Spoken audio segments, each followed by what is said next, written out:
Assalamualaikum warahmatullahi wabarakatuh. Selamat malam, Pak Sparta dan teman-teman. Pada hari ini, kami kelompok 3 ingin memaparkan materi tentang off-balance sheet risk. Next.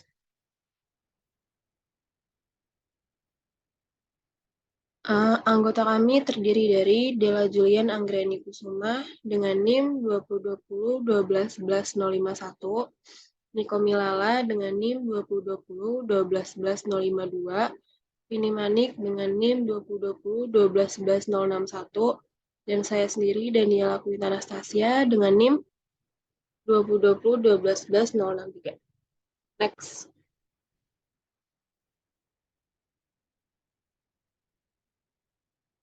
Yang pertama adalah introduction. Next.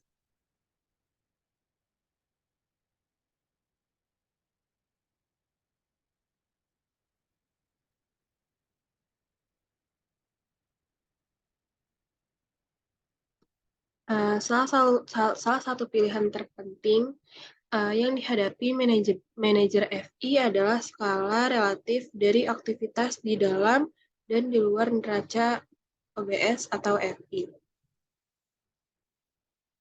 Sebagian besar dari kita mengetahui aktivitas di neraca karena muncul di neraca aset dan kewajiban LK yang dipublikasikan. Misalnya, simpanan dan kepemilikan obligasi dan pinjaman laporan keuangan adalah aktivitas di neraca. Sebagai perbandingan, aktivitas di luar neraca kurang jelas dan seringkali tidak terlihat oleh semua pihak kecuali investor atau regulator yang memiliki informasi terbaik. Dalam istilah akuntansi, item di luar neraca biasanya muncul di bawah garis bahwa seringkali hanya sebagai catatan kaki untuk laporan keuangan. Namun, dalam istilah ekonomi, pos di luar neraca adalah aset dan kewajiban kontingensi yang memengaruhi masa depan, bukan bentuk neraca laporan keuangan pada saat ini. Dengan demikian, mereka memiliki dampak langsung pada kemampuan dan kinerja keuntungan FI di masa depan. Konsekuensinya, manajemen yang efisien dari item-item OBS ini sangat penting untuk mengendalikan keseluruhan eksposur risiko dalam FI modern. Dari perspektif penilaian, aset dan liabilitas OBS berpotensi menghasilkan arus kas masa depan yang positif atau negatif. Biaya dari aktivitas OBS menyediakan sumber utama pendapatan non-bunga bagi banyak laporan keuangan, terutama yang terbesar dan paling layak dipercaya. Satu, misalnya, hanya dalam kuartal pertama tahun 2015. Pendapatan perdagangan sekuritas derivatif yang diperoleh bank komersial mencapai 7,7 miliar dolar, dibandingkan dengan 1,9 miliar dolar pada kuartal pertama pada tahun 1996, dan naik dari kerugian kuartal keempat pada tahun 2008 pada puncak krisis keuangan. Sebesar 9,2 miliar dolar, laporan keuangan menggunakan beberapa aktivitas OBS, khususnya forward, futures, option, dan swap untuk mengurangi atau mengelola risiko suku bunga. Bisa dilihat pada bab 8 dan 9. Risiko valuta asing dan risiko kredit. Eksposur dengan cara lebih baik dari apa yang akan tanpa aktivitas ini. Namun, aktivitas OBS dapat melibatkan risiko yang menambah eksposur risiko FI secara keseluruhan. Inti dari krisis keuangan adalah kerugian yang terkait dengan sekuritas berbasis hipotek di luar neraca yang dibuat dan dipegang oleh laporan keuangan. Kerugian mengakibatkan kegagalan, akuisisi, atau bailout dari beberapa laporan keuangan terbesar dan hampir runtuhnya sistem keuangan dan ekonomi dunia.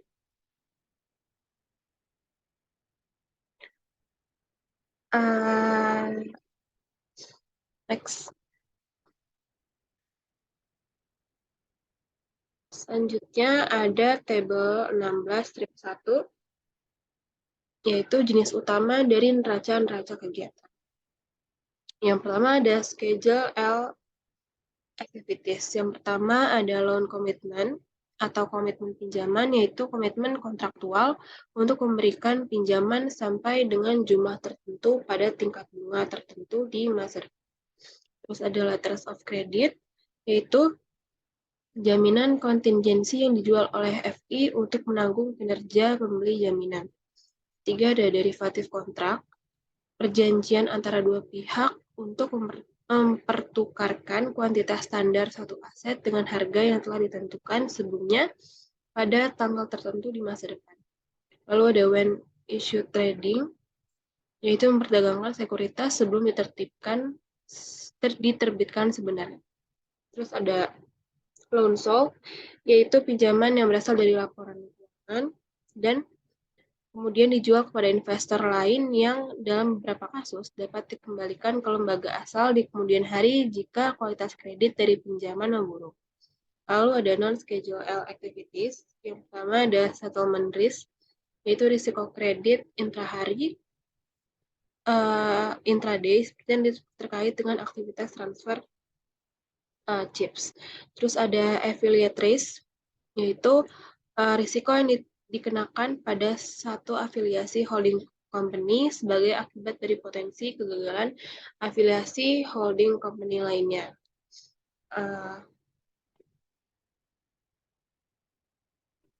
Lalu, nilai sebenarnya dari modal atau kekayaan bersih laporan keuangan bukan hanya perbedaan antara nilai pasar aset dan kewajiban neraca, tapi juga mencerminkan perbedaan antara nilai pasar saat ini dari aset dan kewajiban di luar neraca atau kontingensi. Next.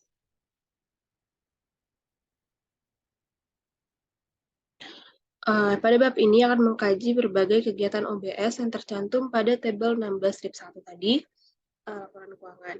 Pertama-tama akan dibahas pengaruh aktivitas OBS pada eksposur risiko FI, kinerja pengembalian, dan solvabilitas. Yang kemudian akan dijelaskan juga berbagai jenis aktivitas OBS dan risiko yang terkait dengan masing-masingnya. Karena aktivitas OBS menciptakan eksposur risiko solvabilitas, regulator memperlakukan persyaratan modal pada aktivitas ini. Persyaratan modal ini dijelaskan pada dalam bab 20. Meskipun pembahasan menekankan bahwa aktivitas ini dapat menambah risiko FI, bab ini akan diakhiri juga dengan diskusi tentang peran aktivitas OBS dalam mengurangi risiko FI. Kotak perspektif industri memperlihatkan beberapa masalah yang dipertimbangkan JP Morgan Chase dalam mengevaluasi risiko di luar neraca.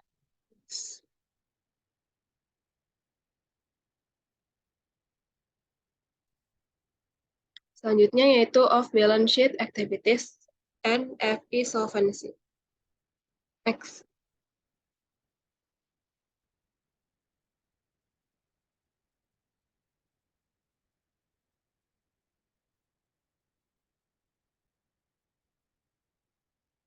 Selanjutnya, off-balance sheet activities and FI solvency. Item atau aktivitas adalah aset di luar neraca jika ketika peristiwa kontingensi terjadi, item atau aktivitas tersebut berpindah ke sisi aset neraca. Sebaliknya, item atau aktivitas merupakan kewajiban OBS jika ketika peristiwa kontingensi terjadi, item atau aktivitas berpindah ke sisi kewajiban dan neraca. Misalnya, seperti yang akan dibahas lebih rinci nanti, laporan keuangan menjual berbagai jaminan kinerja, terutama jaminan bahwa nasabahnya tidak akan lalai dalam kewajiban keuangan dan kewajiban lainnya. Contoh jaminan tersebut termasuk letter of credit dan standby letter of credit. Jika terjadi gagal bayar pelanggan, kewajiban kontingensi FI atau jaminannya menjadi kewajiban aktual dan beralih ke sisi kewajiban neraca. Memang manajer dan regulator FI sekarang mengenali dan mengukur risiko aktivitas OBS dan dampaknya terhadap nilai FI. Sementara beberapa bagian dari risiko OBS terkait dengan risiko suku bunga, risiko kredit, dan risiko lainnya. Item ini juga termasuk ke dalam menimbulkan risiko unik yang harus dikelola oleh FI. Memang kegagalan atau hampir kegagalan beberapa lembaga pada keuangan Amerika Serikat terbesar selama krisis keuangan dapat dikaitkan dengan risiko yang terkenal dengan kegiatan OBS. Misalnya, bank investasi Lehman Brothers, Bear Stearns, dan Merrill Lynch, lembaga tabungan Washington Mutual, perusahaan asuransi, bank komersial, grup Citi, perusahaan keuangan, grup SCIT, lembaga yang disponsori pemerintah, Fannie Mae, dan Freddie Mac. Kerugian dari jatuhnya nilai hipotek subprime dan sekuritas OBS yang didukung oleh hipotek ini mencapai lebih dari 1 triliun dolar di seluruh dunia hingga pertengahan 2009. Seperti yang akan dibahas di bab ini, kepemilikan FIOBS dan jatuhnya pasar hipotek pada pertengahan dan akhir tahun 2000-an mengakibatkan perubahan dalam pengaturan kegiatan OBS di FI. Next.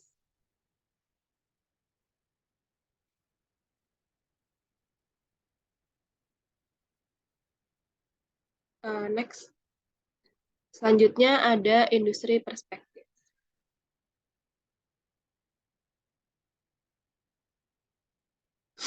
Industri perspektif diambil dari manajemen risiko kredit JP Morgan Chase. Yang pertama itu ada off-balance sheet, lending-related financial instruments, guarantees, and other commitments.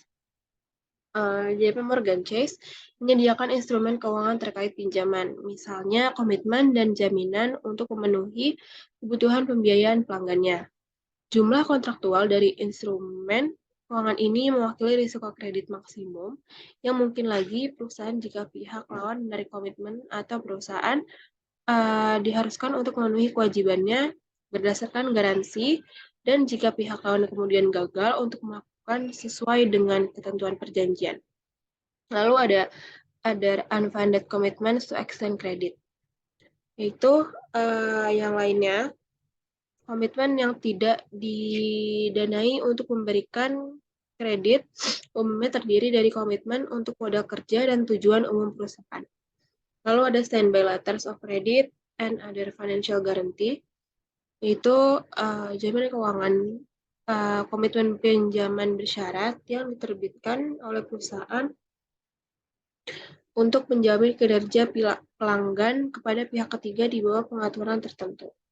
Lalu ada derivatives qualifying as guarantees, yaitu selain kontrak yang dijelaskan di atas tadi, perusahaan melakukan transaksi kontrak derivatif tertentu yang memiliki karakteristik jaminan berdasarkan US GAAP. Lalu ada loan sold with recourse, yaitu firms menyediakan layanan untuk hipotek dan produk pinjaman komersial tertentu. Next.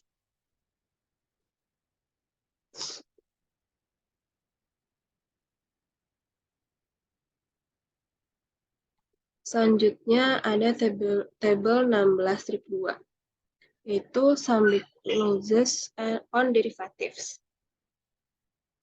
Tabel 16-2 ini mencantumkan beberapa kerugian penting lainnya untuk laporan keuangan dari perdagangan derivatif atau sekuritas derivatif atau futures, forwards, option, and swaps. Ini diperiksa secara rinci dalam bab 22, 23, dan 24 dan didefinisikan dalam tabel 16-3 yang nanti akan dijelaskan. Pada tabel 16-2 ini terdapat beberapa kerugian besar pada derivatif.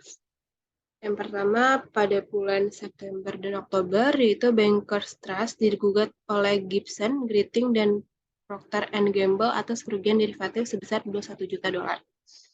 Itu terus lalu ada di bulan Februari juga, bulan Desember 1996, terus dan bulan-bulan lainnya yang paling dekat itu ada pada tahun 2011 bulan September. Yaitu UBS AG kehilangan $2 miliar dari perdagangan derivatif yang tidak resmi oleh pedagang nakal Kweku Adoboli, yang pernyataan UBS mengklaim bahwa Mr. Adoboli telah melakukan transaksi derivatif yang sah, memberikan bank exposure berat ke berbagai indeks pasar saham, tapi dia kemudian memasukkan lindung nilai fiktif terhadap posisi ini ke dalam sistem manajemen risiko UBS. Sementara pada kenyataannya dia tidak memiliki lindung nilai dan melanggar batas risiko yang diminta oleh bank untuk dia kerjakan. Next.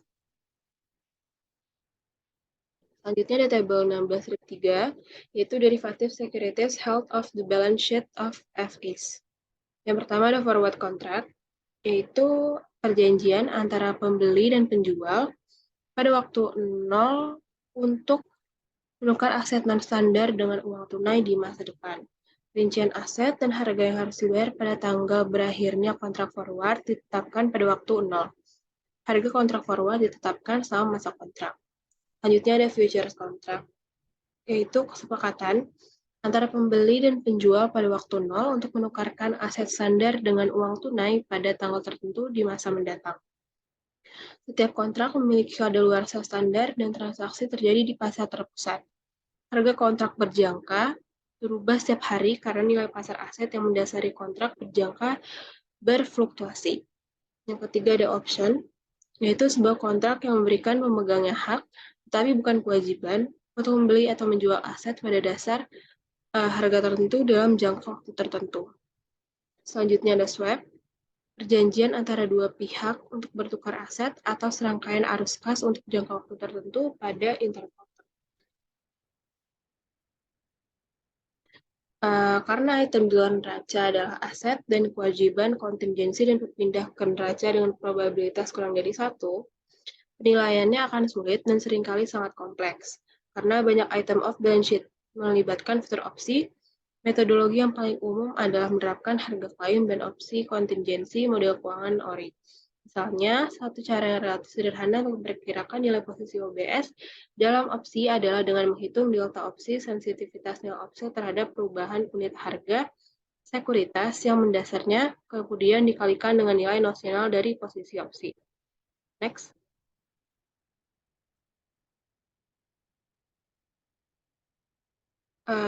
Next.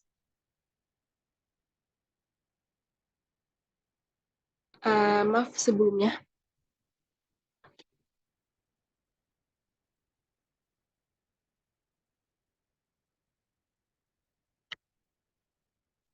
Sebelumnya lagi, Del.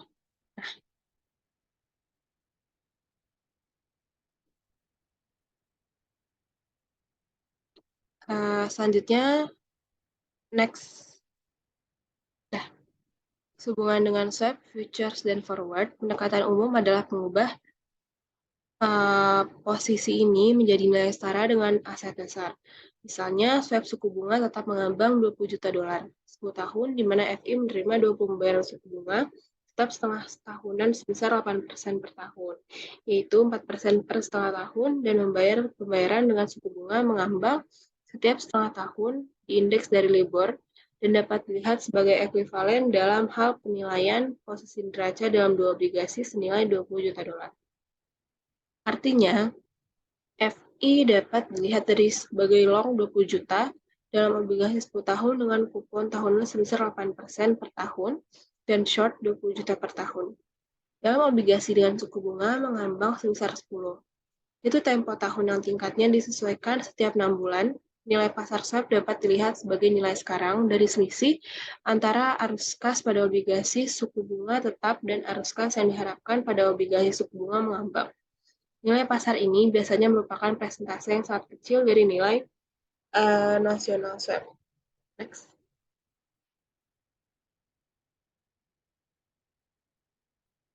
Selanjutnya akan dijelaskan oleh Della Julian Anggreni Kusuma.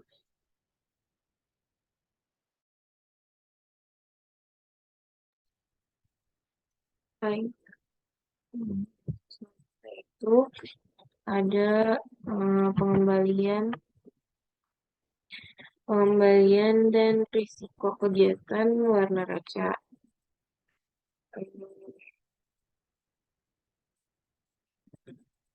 Pada tahun 1980-an, meningkatnya kerugian pinjaman ke negara-negara yang kurang berkembang dan Eropa Timur peningkatan volatilitas suku bunga dan margin bunga yang ditekan untuk pinjaman di neraca karena persaingan non-bank mendorong banyak bank komersial besar untuk mencari kegiatan OBS yang menguntungkan. Dengan memindahkan aktivitas dari neraca, bank berharap memperoleh lebih banyak pendapatan fee untuk mengimbangi penurunan margin atau spread pada bisnis pinjaman tradisional mereka. Dan pada saat yang sama, mereka dapat menghindari biaya peraturan atau pajak karena persyaratan cadangan, premi asuransi simpanan, dan persyaratan kecukupan modal tidak dibebankan pada aktivitas di luar neraca. Yang dengan demikian, bank memiliki insentif pendapatan dan peraturan penghindaran pajak untuk memindahkan aktivitas dari neraca mereka. Eh, Pertumbuhan dalam aktivitas OBS menyebabkan Federal Reserve memperkenalkan skema pelacakan pada tahun 1983 sebagai bagian dari laporan panggilan triwulan bank dan tabungan institusi mulai mengirimkan jadwal yang dimana mereka mencantumkan ukuran dan variasi kegiatan OBS mereka. Dan di sini ditunjukkan untuk aktivitas off balance sheet untuk bank komersial dan lembaga tabungan untuk tahun 1992 dan kuartal pertama 2015 pada Morgan Chase eh, pada eh, pada tabel berikut. Pada tabel ini yaitu tabel 16.4 itu ada eh, volume agregat komitmen dan kontingensi di luar neraca oleh eh, Amerika Serikat. Pada tabel ini bisa diperhatikan untuk pertumbuhan relatif dan dari aktivitas di luar neraca di tahun 1992 nilai nasional atau nominal aktivitas OBS adalah sebesar 10.358,9 miliar dolar dibandingkan dengan 3.506,2 miliar dolar pada aktivitas di neraca. Kemudian pada kuartal pertama tahun 2015, nilai nasional dari aktivitas OBS ini adalah sebesar 213.893,6 miliar dolar yang bisa dibilang meningkat 1965% hanya dalam waktu 24 tahun dan dibandingkan dengan 14.736 eh, 36,6 miliar dolar, aktivitas di neraca meningkat sebesar 320%.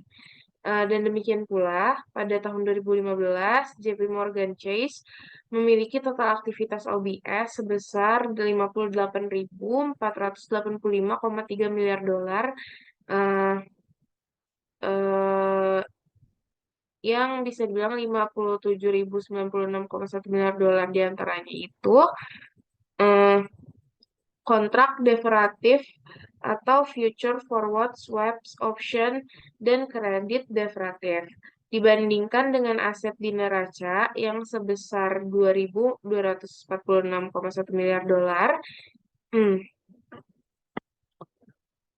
Bisa dilihat pada tabel ini. Bisa dilihat tabel ini menunjukkan bahwa sebagian besar pertumbuhan aktivitas OBS selama periode 1992 sampai dengan 2015 eh, pada tahun 2010 sebagai tanggapan terhadap krisis keuangan itu peraturan dari Volcker yang melarang lembaga penyimpanan AS untuk terlibat dalam perdagangan hak milik atau perdagangan sebagai prinsip untuk rekening perdagangan bank. Ini termasuk setiap transaksi untuk membeli atau menjual derivatif. Dengan demikian, hanya cabang perbankan investasi dan bisnis tersebut yang diizinkan untuk melakukan yang melakukan maaf perdagangan yang diizinkan untuk melakukan perdagangan semacam itu. Aturan Volcker tersebut diterapkan pada April 2014 dan bank memiliki waktu sampai 21 Juli 2015 untuk mematuhinya.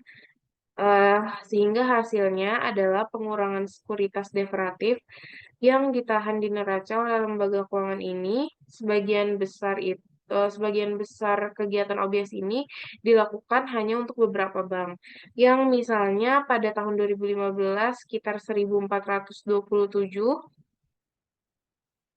eh, lebih dari 5.570 bank di Amerika Serikat dan lembaga tabungan memegang derivatif OBS yang dilaporkan, eh, dan 25 bank terbesar memiliki 99,8% dari derivatif yang beredar.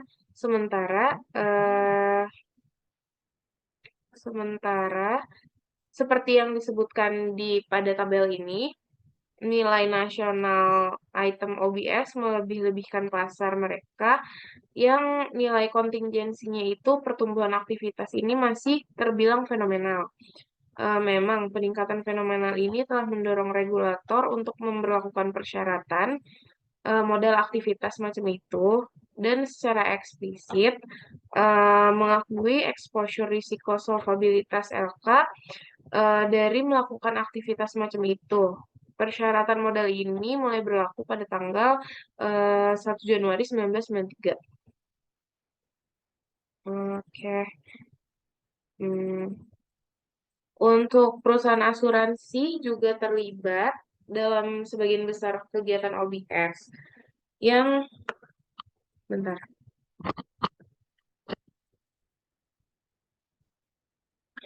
Yang bagian selanjutnya untuk menganalisis objek ini secara lebih rinci dan memberi perhatian khusus pada jenis paparan risiko yang dihadapi LK ini, aktivitas tersebut seperti yang telah dibahas sebelumnya, penilaian pasar yang tepat atas aset dan kewajiban kontingensi ini bisa sangat sulit karena fitur klaim kontingensi dan aspek pilihannya sangat rumit.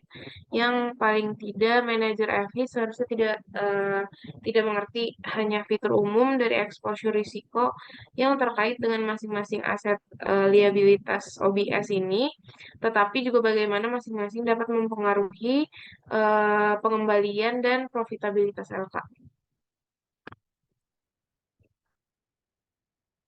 Selanjutnya ada loan komitmen. Saat ini, sebagian besar pinjaman komersial dan industri dilakukan oleh perusahaan yang mengambil atau meminjam jalur kredit atau komitmen pinjaman yang telah dinegosiasikan sebelumnya daripada pinjaman spot. Nah, pada bulan Mei 2015, 94,6% dari seluruh pinjaman yang jatuh tempo lebih dari 1 tahun dibuat berdasarkan komitmen dan perjanjian, yaitu komitmen pinjaman adalah komitmen kontraktual oleh FI untuk meminjamkan kepada perusahaan dengan jumlah maksimum tertentu, seperti bisa dikatakanlah 10 juta dolar dengan suku bunga tertentu yang bisa dibilang sebesar 12%. Perjanjian komitmen pinjaman juga menentukan lamanya waktu di mana peminjam memiliki opsi untuk mengambil pinjaman ini. Jika pinjaman tidak diperlukan, opsi atau penarikan tidak akan dilakukan. Sebagai imbalan untuk membuat komitmen pinjaman ini, FI dapat membedakan biaya di muka atau biaya fasilitas yang bisa dibilang 1/8% dari ukuran komitmen atau sebesar 12.500 dolar. Yang dalam contoh ini, selain itu, FI juga harus siap untuk menyediakan 10 juta dolar penuh kapan saja selama periode komitmen yang bisa dibilang 1 tahun itu, peminjam memiliki pilihan berharga untuk mengambil jumlah antara 0 sampai 10 juta dolar. FI juga dapat membebankan biaya back end atau biaya komitmen kepada peminjam atas saldo yang tidak terpakai dari baris komitmen pada akhir periode.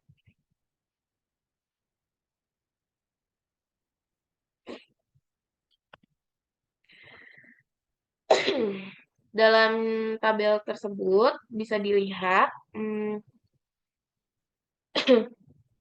jika peminjam mengambil dana hanya sebesar 8 juta sepanjang tahun dan biaya atas komitmen yang tidak terpakai adalah 1/4%, FI akan menghasilkan pendapatan tambahan sebesar 1/4% dikalikan dengan 2 juta dolar atau 5.000 dolar.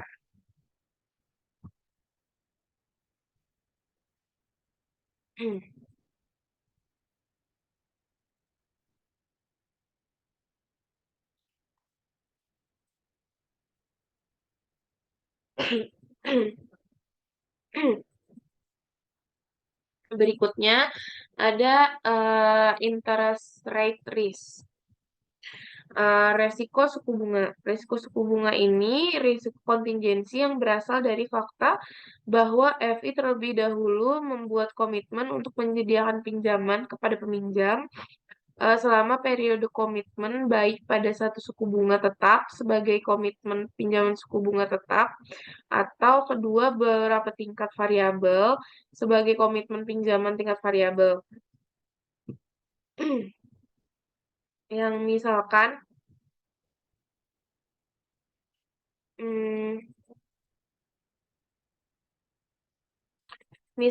FI berjanji yang sebelumnya untuk meminjamkan maksimal 10 juta dolar dengan tingkat bunga tetap 12% sepanjang tahun dan biaya dananya naik. Biaya dana mungkin naik ke tingkat yang membuat selisih antara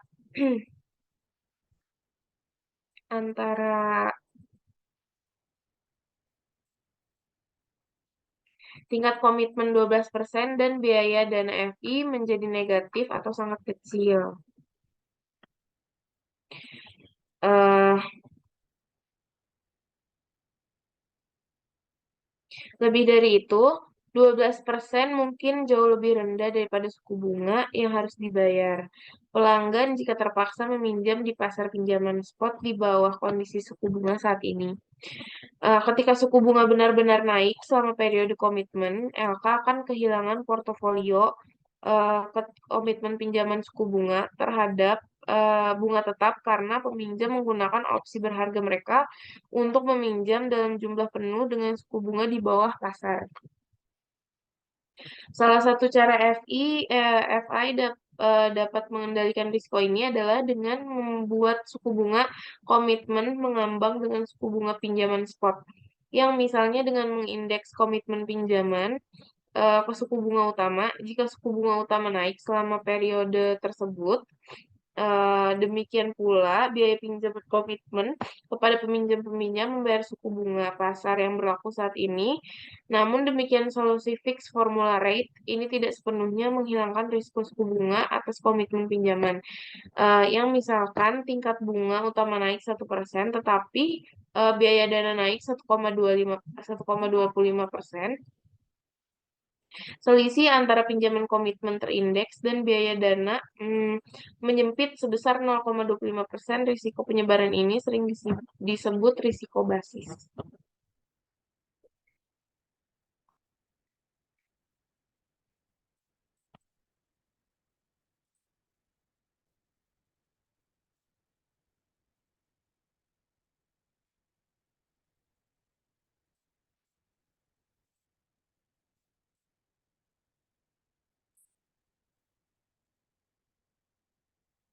Risiko penghapusan atau take down risk. Risiko kontingensi lainnya adalah risiko penghapusan. Khususnya dalam membuat komitmen pinjaman, LK harus selalu siap untuk memberikan garis komitmen yang maksimum sebesar 10 juta dolar dalam contoh. Peminjaman memiliki opsi fleksibel untuk meminjam apapun antaranya 0 dan 10 juta dolar pada hari kerja apapun dalam periode komitmen. Hal ini menghadapkan FI pada tingkat risiko atau ketidakpastian likuiditas di masa depan. Kemudian ada credit risk. LK juga menghadapi tingkat risiko kredit kontingensi dalam menetapkan suku bunga komitmen pinjaman, yang secara khusus FI sering menambahkan premi risiko berdasarkan penilaian saat ini atas kelayakan kredit pinjaman. Misalnya, peminjam dapat dinilai sebagai risiko kredit AA yang membayar 1% di atas suku bunga utama. Namun, misalkan selama periode komitmen 1 tahun, perusahaan peminjam mengalami kesulitan, pendapatan menurun sehingga kelayakan kreditnya diturunkan menjadi 3B. Masalah FI ini adalah bahwa premi risiko kredit atas komitmen telah ditetapkan ke tingkat A2 untuk periode komitmen 1 tahun. Berikutnya akan disampaikan oleh ini.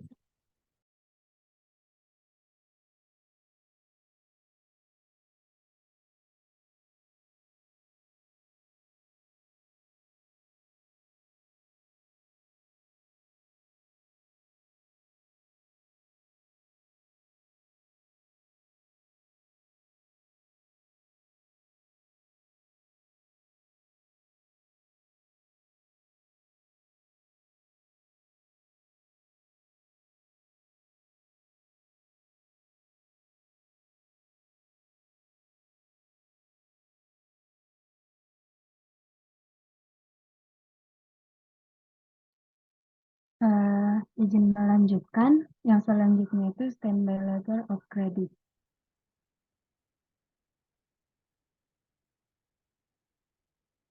Standby letter of credit melakukan fungsi asuransi yang mirip surat kredit komersial. Namun struktur dan jenis risiko yang ditanggung tetap berbeda.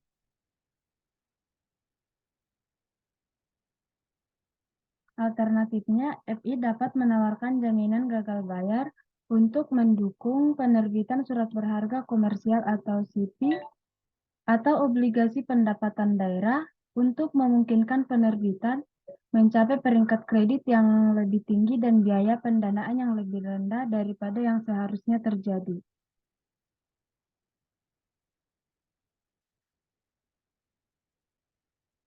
Coba next dah. Oke. Tanpa peningkatan kredit, misalnya banyak perusahaan yang tidak akan mendapat pinjaman di pasar CP atau harus meminjam dengan biaya pendanaan yang lebih tinggi.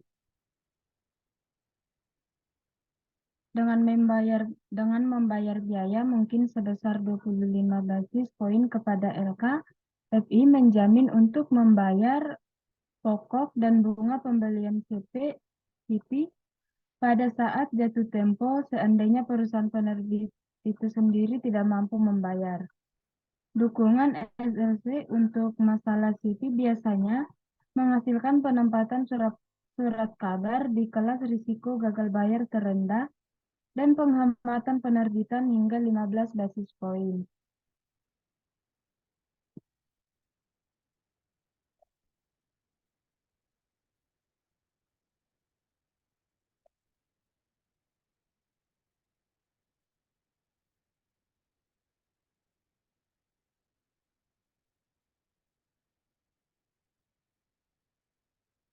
Dalam menjual SLC, LK bersaing langsung dengan produk OBS lainnya.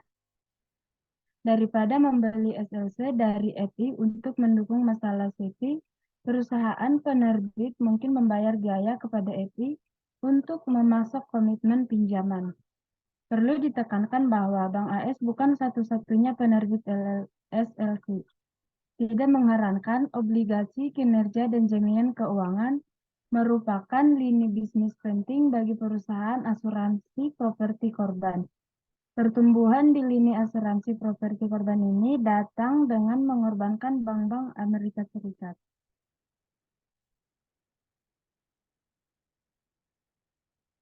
Selain itu, bank asing semakin mengambil bagian dari pasar AS di SLC.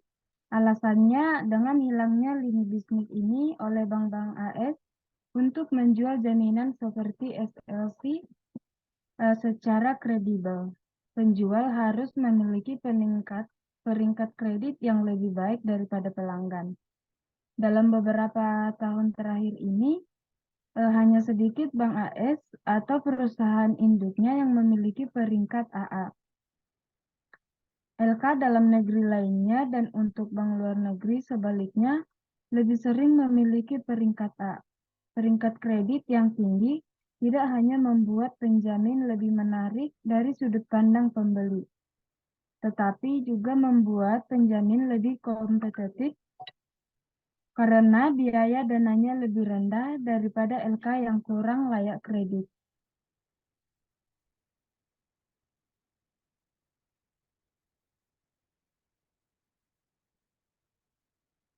Nah, next.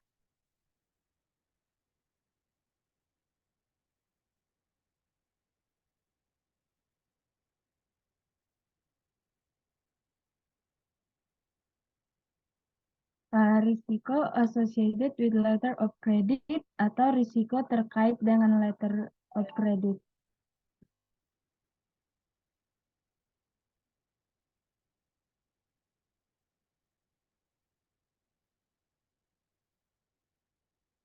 Risiko bagi LK dalam menjual letter of credit adalah bahwa peduli LC dapat gagal memenuhi kewajiban kontrak seperti yang dijanjikan. Misalnya, dengan LC komersial yang dijelaskan di atas tadi, terdapat kemungkinan kecil bahwa importir AS tidak akan mampu membayar 10 juta dolar dalam jangka waktu 90 hari, dan itu akan masuk ke dalam gagal bayar.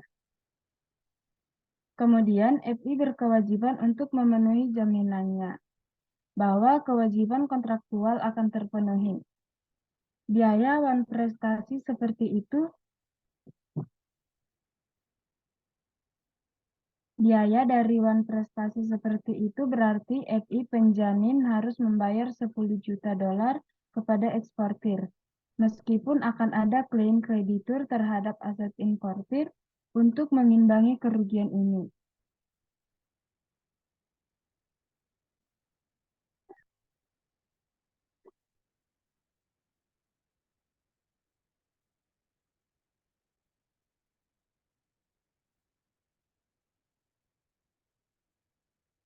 Kemungkinan dari kasus yang di atas tadi bahwa penerbit CP tidak akan mampu membayar pemegang CP sebesar 100 juta dolar seperti yang dijanjikan pada saat jatuh tempo.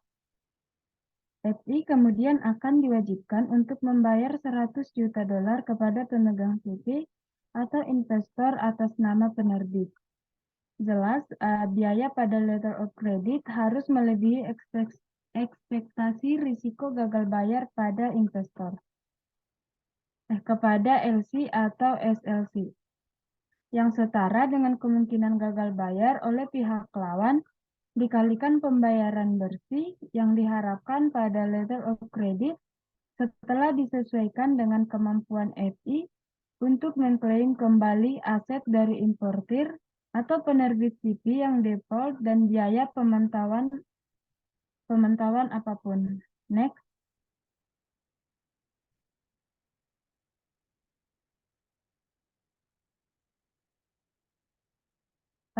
Selama krisis keuangan, banyak perusahaan tidak mampu membayar kewajiban kertas komersial mereka yang jatuh tempo.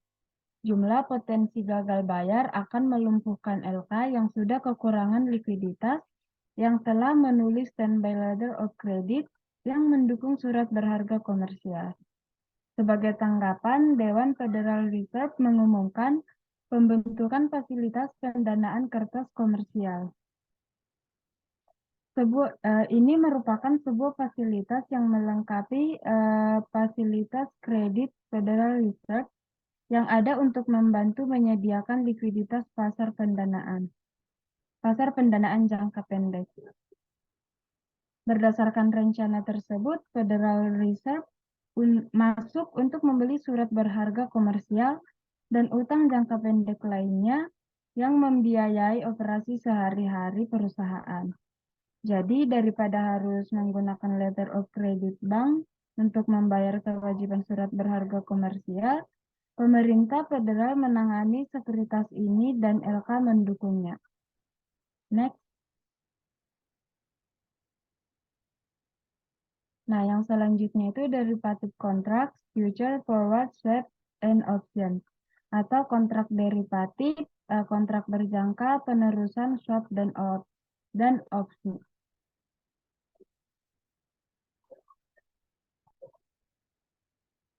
LK dapat berupa pengguna kontrak derivatif untuk lindung nilai dan tujuan lain atau dealer yang bertindak sebagai rekanan dalam perdagangan dengan pelanggan dengan biaya tertentu.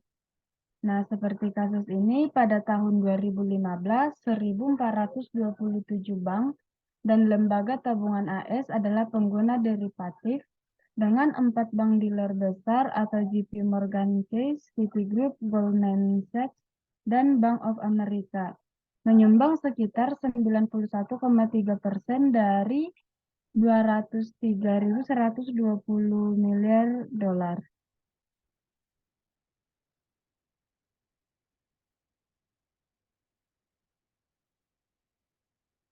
Nah, pada kuartal pertama tahun 2015 ini, sebanyak 1.427 LK memperoleh pendapatan perdagangan lebih dari 7,7 miliar dolar dari portofolio derivatif mereka. Namun, seperti yang disoroti, risiko pada sekuritas ini dapat menyebabkan kerugian besar, bahkan kegagalan perusahaan.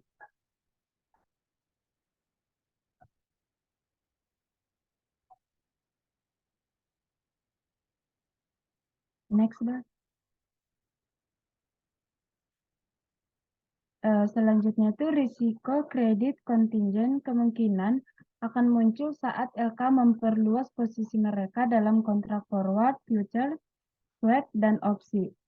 Risiko ini berkaitan dengan fakta bahwa pihak lawan dari salah satu kontrak ini mungkin gagal memenuhi kewajiban pembayaran, meninggalkan FI tanpa lindung nilai, dan harus mengganti kontrak dengan suku bunga, harga, atau nilai tukar saat ini.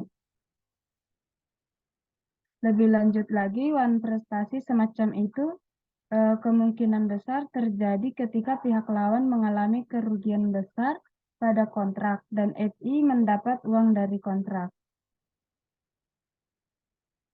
Next. Nah, jenis risiko gagal bayar ini jauh lebih sering untuk kontrak forward daripada kontrak berjangka. Hal ini dikarenakan kontrak berjangka itu sendiri adalah kontrak non-standar yang dibuat secara bilateral oleh pihak-pihak yang bernegosiasi seperti dua FI. Dan semua arus kas harus dibayar sekaligus atau pada saat jatuh tempo kontrak.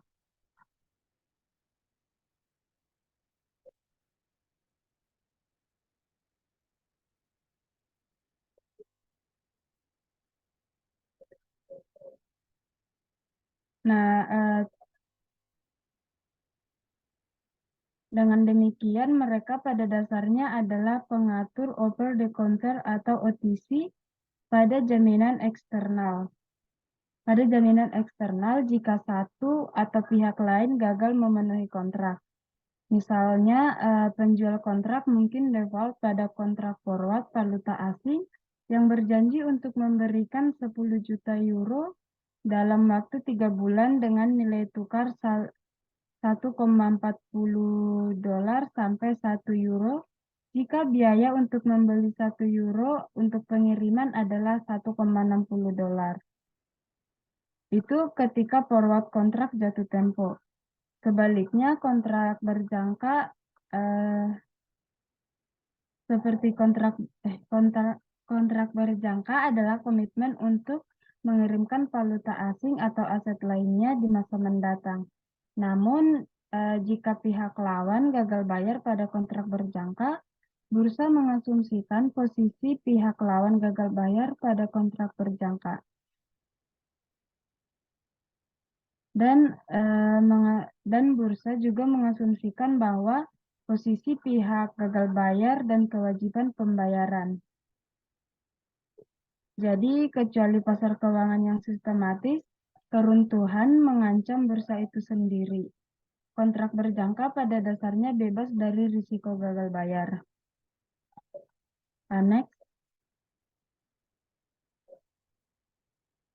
Opsi adalah kontrak yang memberi pemegangnya hak, tetapi bukan kewajiban, atau menjual aset dasar pada harga yang telah ditentukan sebelumnya untuk jangka waktu tertentu. Kontrak opsi juga dapat dibeli atau dijual oleh FI, diperdagangkan baik over the counter atau OTC atau dijual di bursa terorganisir. Jika opsinya adalah opsi standar yang diperdagangkan di bursa seperti opsi obligasi, opsi tersebut sebenarnya bebas risiko default.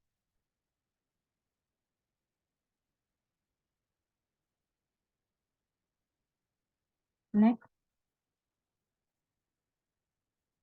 Nah, yang selanjutnya swap.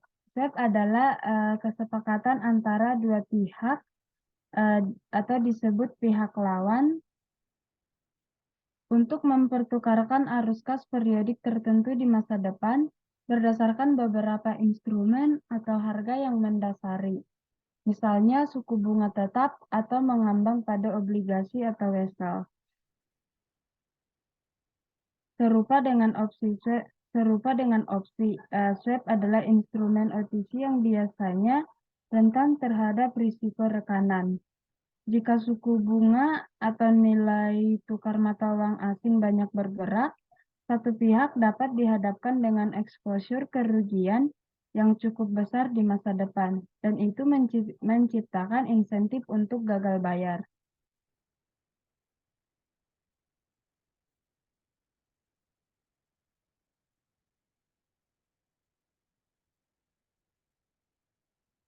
Next. Derivatif kredit atau termasuk forward, opsi, dan swap, kemungkinan LK untuk melindungi risiko kredit mereka. Mereka dapat digunakan untuk melindungi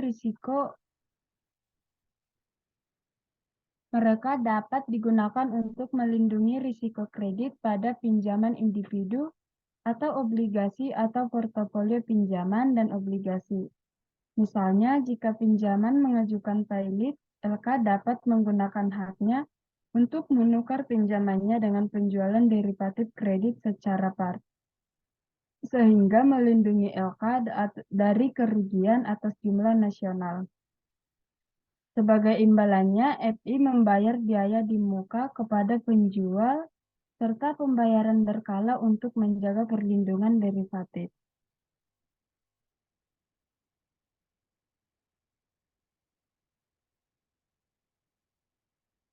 Banyak lembaga keuangan yang memiliki derivatif kredit dalam jumlah besar menyimpannya dalam apa yang dikenakan sebagai saran tujuan kasus atau saran investasi khusus.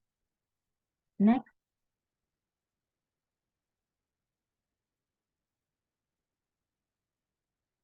SPP membeli aset atau pinjaman baru dari bank asal untuk uang tunai yang dihasilkan dari penjualan sekuritas beragun aset. SPP menjual yang baru menciptakan sekuritas berbasis aset atau derivatif kredit kepada investor seperti perusahaan asuransi dan dana pensiun. Mendapatkan bayaran untuk layanan tersebut.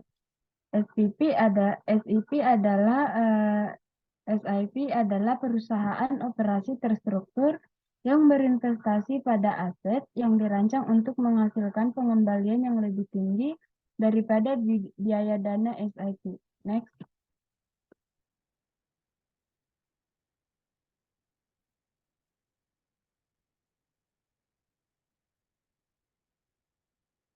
Pengorganisasian SIP sebagai entitas terpisah tampaknya menerbitkan keterpencilan kebangkrutan dari penjual aset atau seringkali disebut bank. Namun selama krisis keuangan, kekurangan likuiditas tersebut, SIP hampir tidak mungkin untuk menggulung kertas komersial dan mendanai aset mereka. Next.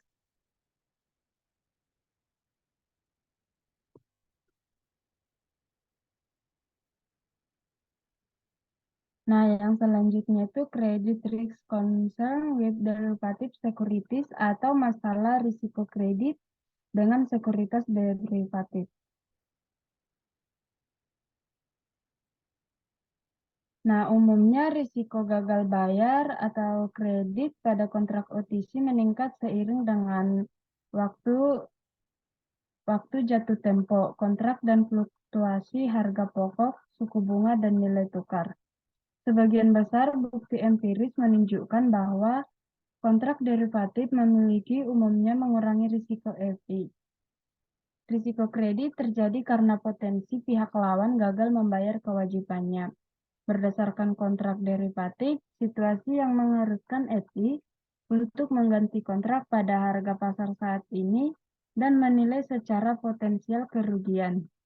Risiko ini paling lazim dalam OTC daripada kontrak derivatif yang diperdagangkan di bursa. Misalnya, kewajiban utang yang dijaminkan kontrak OTC biasanya adalah kontrak non-standar atau unik yang tidak memiliki jaminan eksternal dari bursa terorganisir. Kontestasi pada kontrak ini biasanya terjadi pada saat FI berdiri. Next.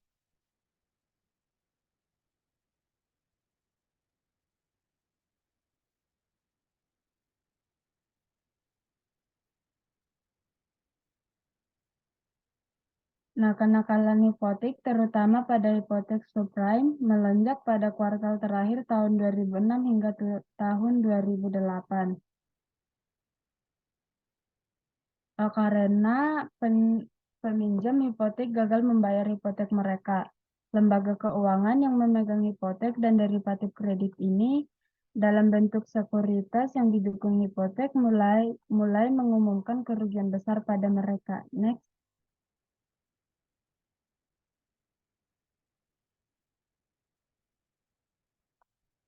Pada musim panas 2007, dua dana Bear Stearns mengalami kerugian besar atas investasi di pasar sekuritas subprime mortgage-backed.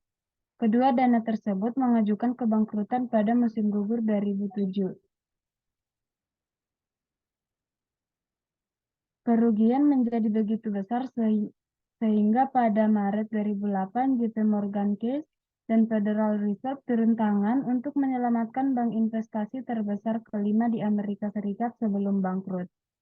Kemungkinan pada hari Senin 15 September, Lehman Brothers mengajukan kebangkrutan. Merrill Lynch dibeli oleh Bank of America, AIG atau salah satu perusahaan asuransi terbesar di dunia, bertemu dengan regulator federal untuk mendapatkan uang tunai yang sangat dibutuhkan.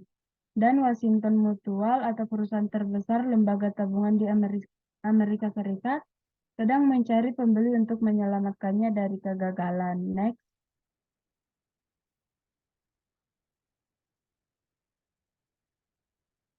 Pertumbuhan besar pasar sekuritas derivatif merupakan salah satu faktor utama yang mendasari penerapan persyaratan permodalan berbasis risiko BIS pada Januari 1993. Ketakutan kemudian adalah bahwa dalam kontrak keamanan derivatif jangka panjang, pihak lawan yang kehabisan uang yaitu pihak lawan yang saat ini berada pada posisi yang merugikan dalam hal arus kas akan memiliki insentif untuk gagal bayar pada kontrak semacam itu. Untuk mencegah kerugian saat itu dan masa depan, konsekuensinya BIS memperlakukan rasio modal yang disyaratkan untuk lembaga penyimpanan terhadap kepemilikan mereka atas sekuritas derivatif. Seperti yang dibahas di atas, persyaratan permodalan ini tidak cukup untuk menjamin solvabilitas beberapa LK terhadap kerugian ekstrim yang dialami selama krisis keuangan. Next.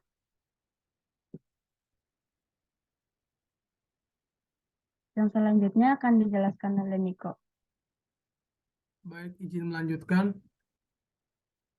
Saya akan jelaskan risiko yang terkait dengan efek yang akan diterbitkan, yaitu when issue securities. Sekuritas yang belum diterbitkan atau yang dikenal sebagai when issue securities atau WI dapat memiliki risiko yang harus dipertimbangkan. Biasanya, bank investasi dan bank komersial besar menjadi dealer utama untuk WI T-bill. Saat ini sekitar 20 bank. Mereka menjual T-bill yang belum diterbitkan untuk pengiriman di masa depan kepada pelanggan di pasar sekunder dengan margin kecil di atas harga yang diharapkan untuk dibayar di lelang utama. Ini bisa menguntungkan jika dealer utama mendapatkan semua T-bill yang dibutuhkan di lelang dengan harga atau tingkat suku bunga yang tepat untuk memenuhi kontrak WI forward ini. Dealer utama yang membuat kesalahan mengenai tenor lelang, yaitu tingkat suku bunga, menghadapi risiko bahwa komitmen yang dibuat untuk mengirimkan T-bill di pasar WI hanya dapat dipenuhi dengan kerugian. Ketika sebuah lembaga keuangan membeli T-bill atas nama pelanggan sebelum lelang mingguan efektif dari sekuritas, ia mengalami risiko dalam menentukan harga yang kurang tepat. Pada hari T-bill dialokasikan, mungkin karena pemberitaan yang tinggi, harga jauh lebih tinggi dari perkiraan. Lembaga keuangan tersebut kemudian mungkin terpaksa membeli T-bill dengan harga yang lebih tinggi dan dengan demikian menanggung kerugian pada komitmen forward WI-nya untuk mengirimkan T-bill. Sebagai contoh, dealer yang terlalu berkomitmen mungkin harus membeli T-bill dari dealer lain dengan kerugian tepat setelah hasil lelang diumumkan untuk memenuhi komitmen pengiriman T-bill when issued securities kepada pelanggannya. Next.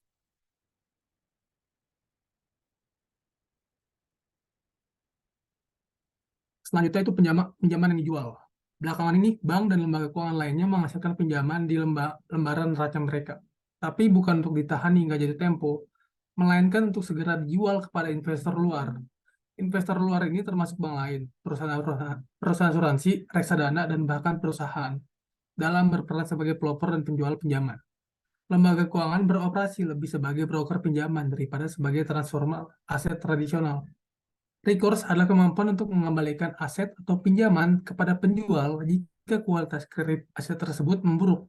Ketika pihak luar membeli pinjaman tanpa memiliki hak untuk menuntut penjual pinjaman, maka ketika pinjaman tersebut akhirnya gagal, penjualan pinjaman tidak memiliki implikasi kewajiban kontingensi off balance sheet untuk lembaga keuangan. Secara khusus, tanpa yang dijual oleh lembaga keuangan gagal, maka pembeli pinjaman harus menanggung seluruh risiko kerugian, terutama pembeli tidak dapat mengembalikan pinjaman yang gagal kepada penjual atau bank asal. Next.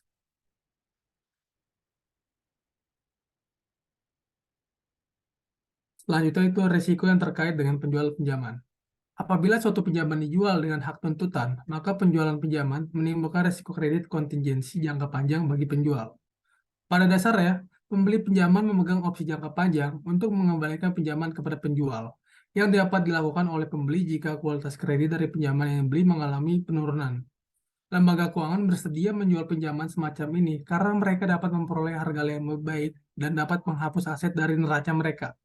Lembaga keuangan lebih cenderung menjual pinjaman semacam itu dengan hak tuntutan jika peminjam dari pinjaman tersebut memiliki reputasi kredit yang baik. Ketika suku bunga naik, kemungkinan gagal bayar pinjaman menjadi lebih tinggi, dan probabilitas lembaga keuangan harus membeli kembali beberapa pinjaman menjadi lebih tinggi. Peminjam dengan reputasi kredit yang baik akan kurang cenderung gagal bayar. Dalam kenyataannya, hak tuntutan atau tanpa hak tuntutan dari penjualan pinjaman sekaligus seringkali ambigu. Misalnya, beberapa orang berpendapat bahwa lembaga keuangan umumnya bersedia untuk membeli kembali pinjaman buruk yang tidak memiliki hak tuntutan untuk menjaga reputasi mereka dengan pelanggan mereka. Tentu saja, kekhawatiran reputasi dapat memperpanjang ukuran kewajiban kontingensi lembaga keuangan dalam aktivitas off-balance sheet. Next. Sejauh ini, kita telah melihat 5 kegiatan off-balance sheet yang berbeda yang dilaporkan oleh bank dan lembaga tabungan ke Federal Reserve setiap kuartal, sebagai bagian dari bagian Schedule L dari Color Report mereka. Perusahaan asuransi dan bank investasi juga terlibat dalam transaksi future, forward, swaps, dan opsi dalam bentuk yang berbeda-beda. Perusahaan asuransi jiwa sangat terlibat dalam membuat komitmen pinjaman dalam hipotek komersial. Perusahaan properti kerugian menjamin jumlah besar jaminan finansial. Dan bank investasi terlibat dalam perdagangan sekuritas yang akan datang. 5 kegiatan yang baru saja dibahas tidaklah menjadi satu-satunya kegiatan off-balance sheet yang dapat menciptakan liabilitas kontingensi atau risiko bagi sebuah lembaga keuangan. Selanjutnya, kita secara singkat memperkenalkan dua kegiatan lain yang dapat menciptakan risiko tersebut. Kita akan membahas aktivitas tersebut secara lebih rinci di bab selanjutnya. Next.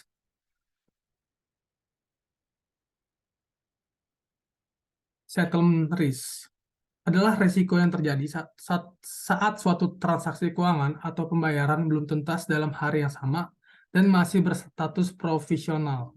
Risiko ini terkait dengan pengiriman dana dalam jumlah besar melalui sistem transfer kawat seperti Fedwire dan CHIPS.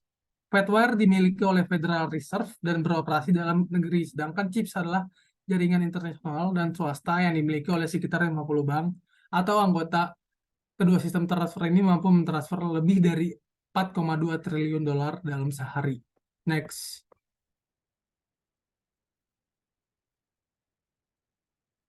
Risiko afiliasi adalah risiko yang terjadi pada perusahaan yang memiliki afiliasi atau perusahaan anak. Banyak lembaga keuangan beroperasi sebagai perusahaan induk atau holding company yang memiliki saham, biasanya lebih dari 25% dari perusahaan lain. Misalnya, ada Citigroup dan yang lain-lain. Next.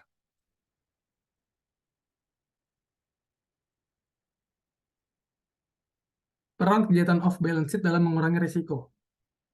Kegiatan off-balance sheet dapat menambah risiko pada aktivitas keuangan sebuah lembaga keuangan.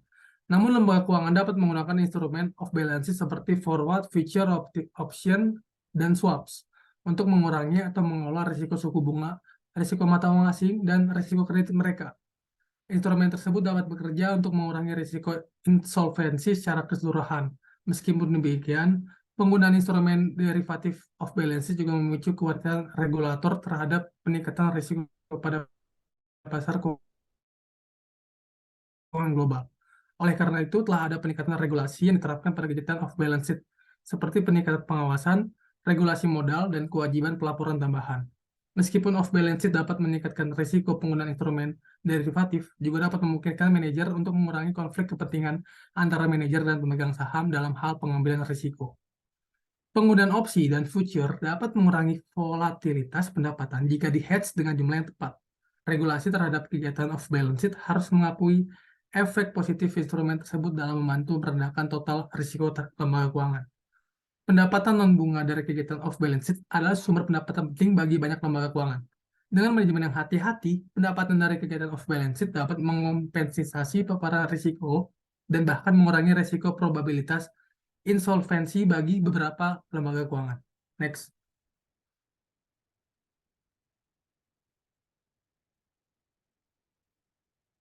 Kesimpulan, bab ini menjelaskan bahwa nilai bersih atau nilai ekonomi sebuah lembaga keuangan terkait tidak hanya dengan nilai dari aktivitas tradisional di neraca, tapi juga dengan nilai aset dan kewajiban yang bersifat kontingensi dari aktivitas di luar neraca.